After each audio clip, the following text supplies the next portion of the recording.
Chers amis et très chers ennemis, et j'espère que vous êtes de plus en plus nombreux, allez, venez en masse les ennemis, là. Ça nous fait du bien quand vous êtes là, ça nous motive. Hein. Bienvenue dans quelle semaine? Cette semaine, c'est bien sûr la fameuse commission soviétique d'enquête du Parlement français sur les fréquences de la TNT pour l'année 2025. Alors, commission d'enquête qui, finalement, s'est concentrée essentiellement sur le groupe Bolloré avec le grand moment de showbiz parlementaire lors de la comparution, du reste très convenable, très correct. Moi, j'ai été impressionné par le personnage de Cyril Hanouna. Mais on va parler de la comparution, puisque c'est le terme qu'on emploie, hein, c'est un terme pénal, hein, c'est un terme très péjoratif, de Vincent Bolloré, et puis de Cyril Hanouna. Bon, on ne parle pas des autres, hein, parce que les autres, apparemment, tout le monde s'en fout, et ils n'étaient là que pour donner l'impression qu'il y avait une espèce d'égalité de traitement dans le mauvais traitement. Fogiel a été entendu, mais on s'en fout, hein, personne n'y a prêté la moindre attention. Le patron de TF1 et compagnie n'est pas venu, n'a pas été entendu. Bon, Bolloré, lui, est venu. Et Hanouna aussi, on va en parler. Puis après, on parlera bien sûr de Macron s'en va en guerre avec sa fameuse émission de télé jeudi soir, où il n'a rien dit. Bon, voilà, on va voir qu'il a lâché dans son avion grand délire une bombe à blabla. Hein, voilà les deux sujets essentiels pour moi. Allez, on pousse la porte de la commission d'enquête parlementaire organisée par la France insoumise qui a mené une véritable inquisition contre le groupe Bolloré. Le propriétaire du groupe Canal+ a été auditionné le 13 mars dans le cadre de cette fameuse commission d'enquête parlementaire sur l'attribution des fréquences de la TNT pour l'année 2025. Une commission qui a été créée à la demande du groupe La France Insoumise, qui s'est soumise à cette obligation policière de l'enquête parlementaire. Ils avaient l'air contents. Je crois même qu'ils portaient la cravate.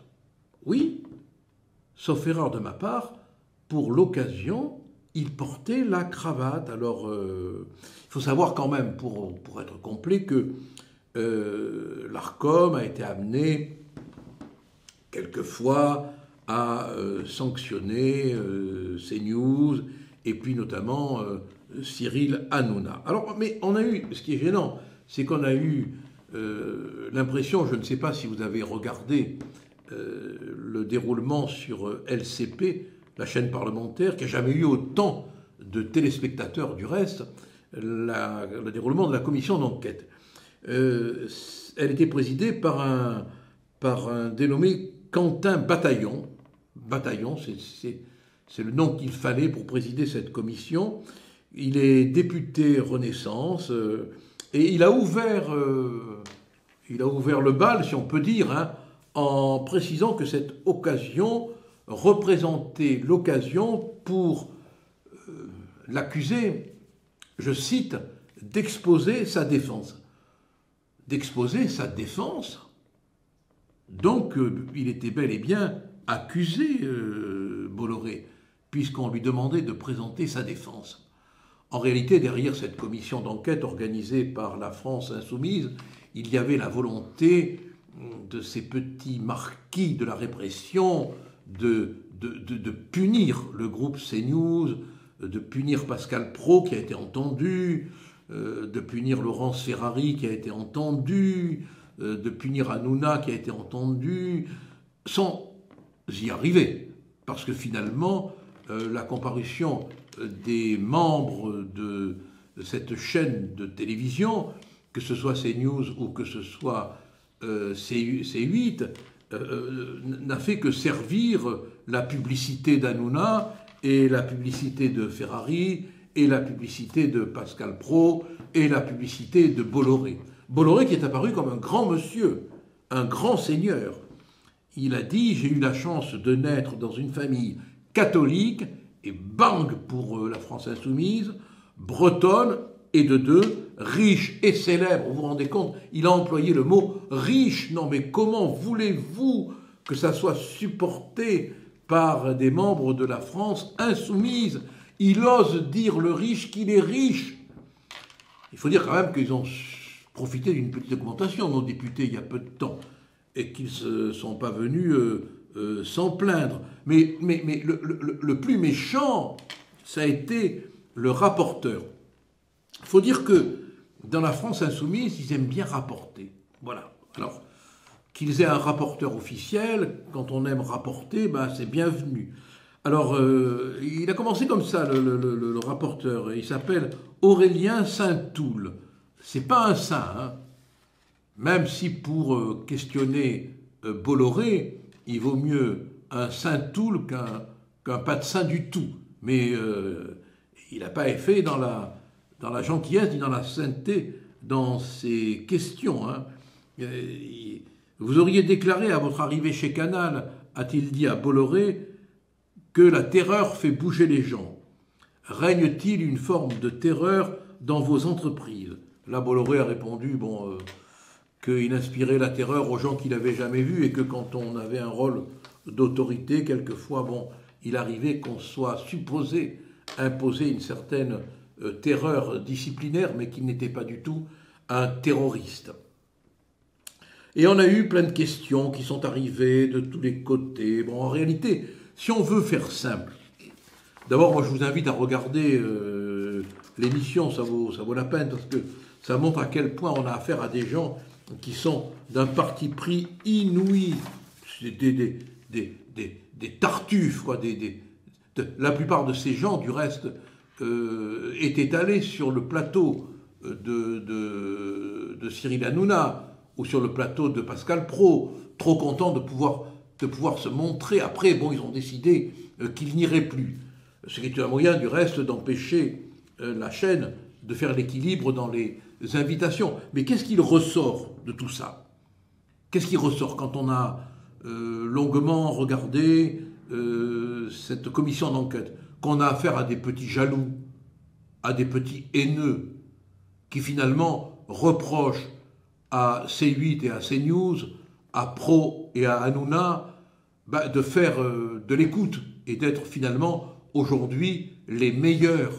C'est la revanche des médiocres. Bernanos disait « Les ratés ne vous rateront pas ». Eh bien, ils se trompaient. Parce que là, les ratés, pour une fois, ils ont raté. Tout ce qu'ils ont réussi à faire, c'est de la publicité et de la bonne publicité pour Bolloré et pour Hanouna.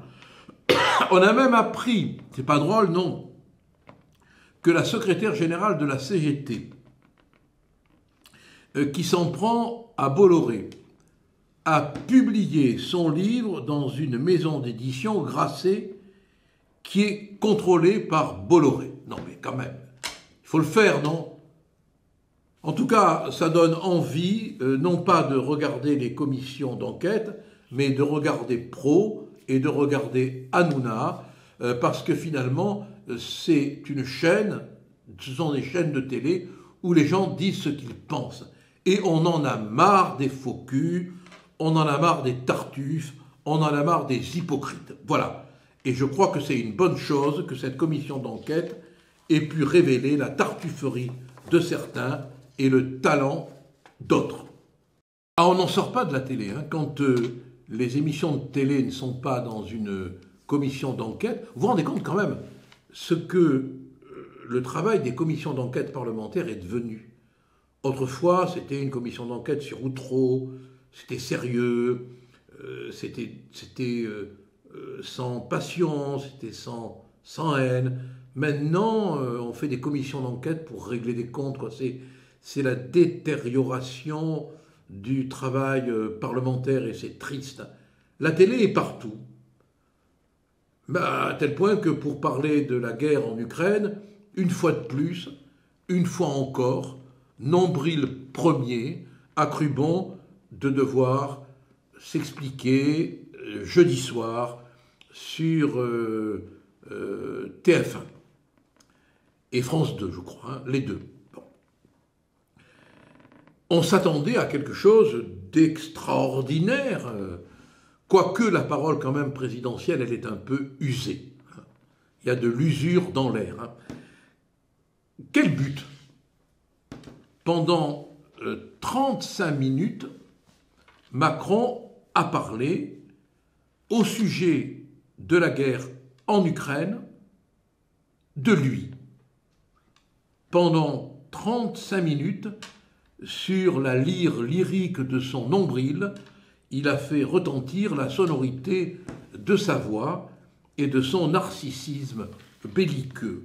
On avait l'impression quand même, et c'est un peu gênant, surtout quand on évoque la guerre, même si on sent que celui qui l'évoque est déconnecté de la réalité de cette horreur, on avait l'impression d'une causerie au coin du feu, d'une petite causerie tranquille,